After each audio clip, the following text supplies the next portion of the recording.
పాత్రికేయుల నిరసన దీక్షకు MLC Jeevan Reddy, municipal chairperson Adavala Jyothi Laxman సంఘీభావం.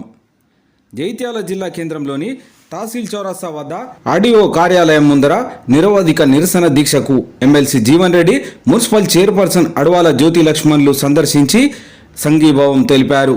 ఈ నేపథ్యంలో ఆయన మాట్లాడుతూ సమాజంలో పాత్రికేయుల పాత్ర చాలా కీలకమని అన్నారు. ప్రభుత్వం పారదర్శకత విధానంతో ముందుకు సాగేందుకు జర్నలిజం వ్యవస్థ తోడ్పాటును అందిస్తుందన్నారు. గతంలో ప్రింట్ మీడియాకే పరిమితమైన సమాచార వ్యవస్థ ఎలక్ట్రానిక్ మీడియా రాకతో క్షణకాలంలో వార్తలను అందించే వ్యవస్థ ఏర్పడిందన్నారు. జైత్యాల పాత్రికేయులకు ఇళ్ల స్థలాలు నాంచడం జరుగుతుందన్నారు. అందులో తనతో పాటు పాత్రికేయుల బాధ్యత అంతే ఉందని గుర్తు చేశారు. గడిచిన 40 ఏళ్లలో 4 పార్టీలు ప్రభుత్వం చేపట్టిన విషయాన్ని వివరించారు. తనకు ఇళ్ల స్థలాల కల్పనపై ఒక అభిప్రాయం ఉందని, దరూర్ క్యాంపులో స్థల కేటాయింపు విషయంలో వెనక్కి వచ్చినట్టు ఒప్పుకున్నారు. గత 10 ఏళ్ల కాలంలో బీఆర్ఎస్ సర్కారు ఇళ్ల స్థలాల కేటాయింపు ఇస్తే ఈ పరిస్థితి వచ్చేది కాదని వారు అన్నారు. ఈనాటి ఈ కార్యక్రమంలో టీపీసీసీ కార్యదర్శి Banda Shankar, municipal floor leader Durgaiah, senior Congress నాయకులు గాజుల రాజేందర్ తో పాటు జిల్లా ప్రధాన కార్యదర్శి Pradeep Kumar, TUWJ council member Ragula గోపాలాచార్యులతో పాటు సీనియర్ పాత్రికేయులు సిరిసిల్ల శ్రీనివాస్, టీవీ సూర్యం, కె మహేష్ కుమార్, సంపూర్ణాచారి, కమలాకర్ రెడ్డి, మల్లారెడ్డి, రాజేందర్ రెడ్డి, తోట హనుమంత్, నారాయణ రెడ్డి, లక్ష్మారెడ్డి, జిల్లా సత్యం, బండస్వామి, పాము సత్యం, గడ్డల హరికృష్ణ, బైరి రాజేష్, సిరిసిల్ల వేణుగోపాల్, శ్రీధర్ రావు, సందీప్ రావు, జైరుద్దీన్, నరేష్, కోలా హరీష్ గౌడ్, సట్ట శ్రీనివాస్, ప్రసాద్, కడార్ల రంజిత్ కుమార్, ఆనంద్, రాజిరెడ్డి, లక్ష్మణ్, బానుక శ్రీనివాస్, సాజిద్, ఇక్రాముద్దీన్, ఫజల్ బేగ్, హైదర్ అలీ, ఆదిల్, ఇర్ఫాన్, మోసేక్, వంశీకృష్ణారావు, లింగమూర్తి, శ్రవణ్, భరత్, నర్హరి, వినయ్, ప్రవీణ్ కుమార్, శనిగారప్ శ్రీనివాస్ తదితరులు పాల్గొన్నారు.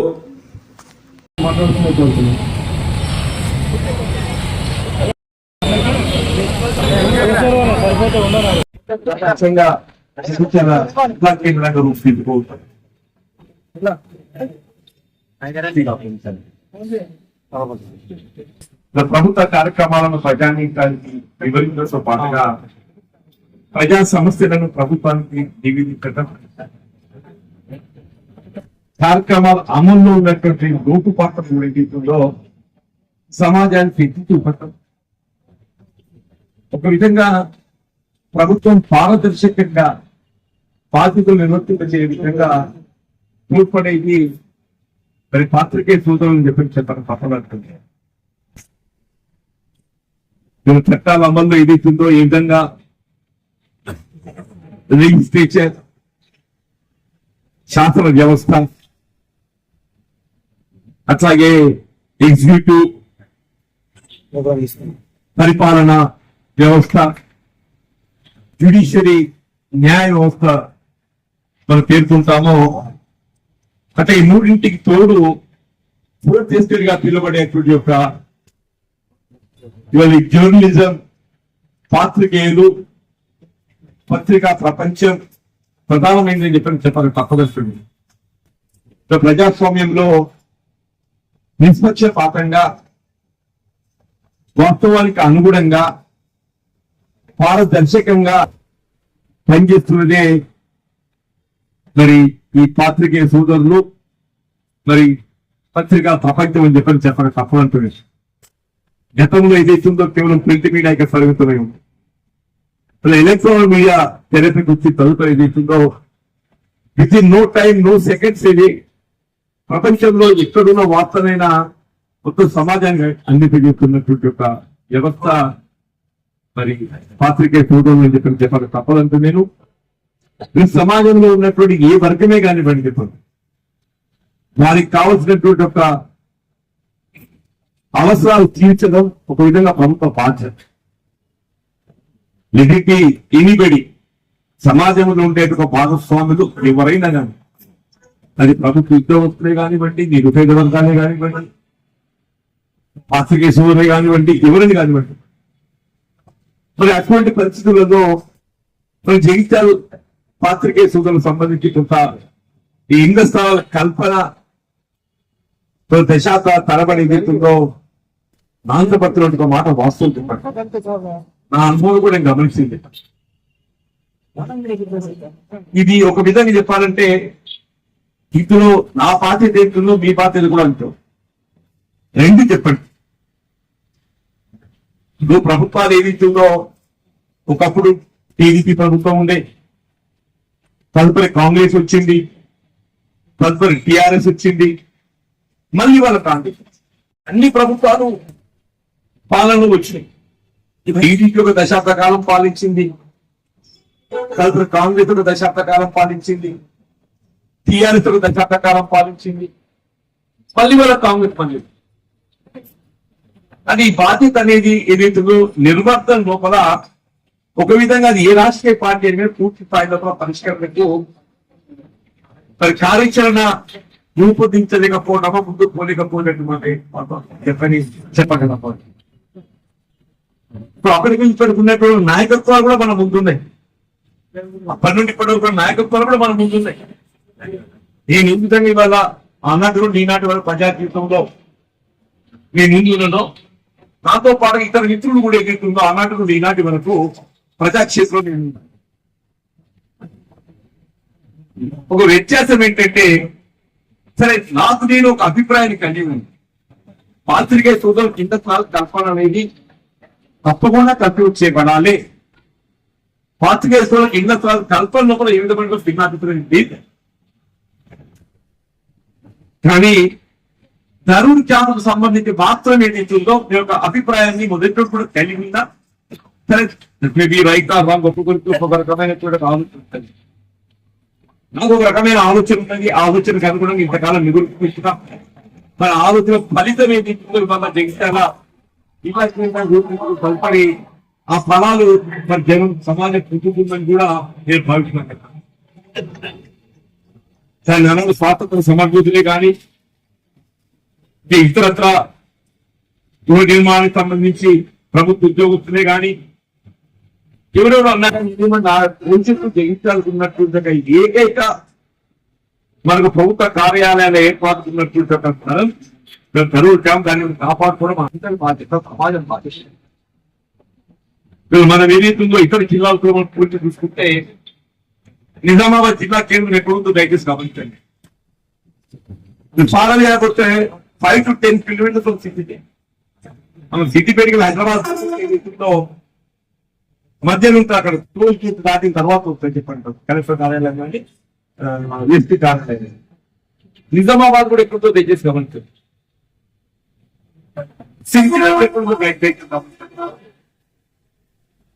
మన అదృష్టం కొట్టి ఏదైతుందో అన్నాడు మీ అందరి సహాయ సహకారాలు సమాజం ఏదైతుందో అందరూ కూడా ఈ ప్రభుత్వానికి దాన్ని కాపాడుకోవడంతో జిల్లా కలెక్టర్ కార్యాలయం జగిత్యాలను నడిపోతున్న మనం నిర్మాణం చేస్తున్నటువంటి అవకాశం లభిస్తుంది. జగిత్యాల జిల్లా కలెక్టర్ కార్యాలయాల సముదాయం, పోలీస్ శాఖలే కానీ ఇలా మెడికల్ కళాశాల వైద్య సదుపాయం సంబంధించే కానీ ఇవన్నీ కూడా ఏదైతుందో మనకు సామూహికంగా ఒక కేంద్రంగా ఏర్పాటు చేసినటువంటి అవకాశం లభిస్తుంది. మనకు కొంత నా అభిప్రాయంతో ఏదైతుందో కొంతమందికి ఇబ్బంది కలగవచ్చు కాదని చెప్తే అన్న, కానీ నాకు అల్టిమేట్ గా జీవితంలో తృప్తి ఇచ్చేటువంటి ఒక భావన మాత్రమే కలిగి ఉందని చెప్పి స్థలాన్ని కూడా తెచ్చి అది కాదన్నప్పుడు ఇంకోటి తీసుకుంటే అది కాదు కాబట్టి స్థలాలు లేవంటే కూడా కరెక్ట్ కాదు కదా. అది కాదన్నప్పుడు ఇంకోటి ప్రత్యామ్నాయం కూడా మనం ఆలోచించాలి. ప్రత్యామ్నాయంగా కొంత సూచన చేశాను, కొంత ఇచ్చిండ్రు. సరే మార్పులు ధరలేకపోతే ఆ మార్పు ధరలు ఆశ్చర్యపడకపోతా కారణం అనుగుణంగా మార్పులు జరిగినాయి. మరి అల్టిమేట్ గా ఎందుకు ఆచరణలో అది కార్మికులతో ఆచరణలో నేనైతే నేను దాన్ని చెప్పలేను, ఊహించలేను. ఇవాళ కూడా చెప్పంటారు నా అభిప్రాయం ఏదైనా కావచ్చు, జర్నలిస్ట్ కావచ్చు, స్థలాల కల్పన ఈ ప్రభుత్వ బాధ్యత. తప్పకుండా కల్పించే బాధ్యత ఈ ప్రభుత్వంపై ఉన్నది. అది ఎక్కడ ఎంపిక చేయాలి అది మీ అందరితో చర్చించి మీ సలహాల సూచనలకు అనుగుణంగా రేపు రాష్ట్ర గౌరవ ముఖ్యమంత్రి గారికి నేను నివేదిస్తా. ఇక్కడ ఉండే ఒక సమస్య జర్నలిస్ట్ ఇంట్లో స్థలాల యొక్క ఆవశ్యకత, దాన్ని గుర్తింప చేసిన ఆవశ్యకత ఏది తప్పకుండా నేను ప్రభుత్వానికి గౌరవ ముఖ్యమంత్రి గారి దృష్టికి తీసుకెళ్తా. మనం జిల్లా కలెక్టర్ గారి కూడా నేను నివేదిక వార్త జిల్లా కలెక్టర్ గారికి నివేదిస్తానని చెప్పాను. మీరు కూడా ఏదైతుందో జిల్లా కలెక్టర్ గారిని మీ ఆలోచన వారి ముందు పెట్టండి, మీ ఆలోచన వారి ముందు పెట్టండి. అల్టిమేట్ గా ఏదైతుందో స్థల ఎంపిక సేకరణ అనేది ఏదైతుందో జిల్లా కలెక్టర్ గారు ద్వారా దొరుకుతుందని చెప్పి నేను భావిస్తున్నాను. ఎందుకంటే అల్టిమేట్ మనం చేసి ఏంటంటే కొంచెం ఆయనతో ముందు పోతుంది నేను అనుకుంటున్నాను. కొంత ఆలోచన సూచనలో వారికి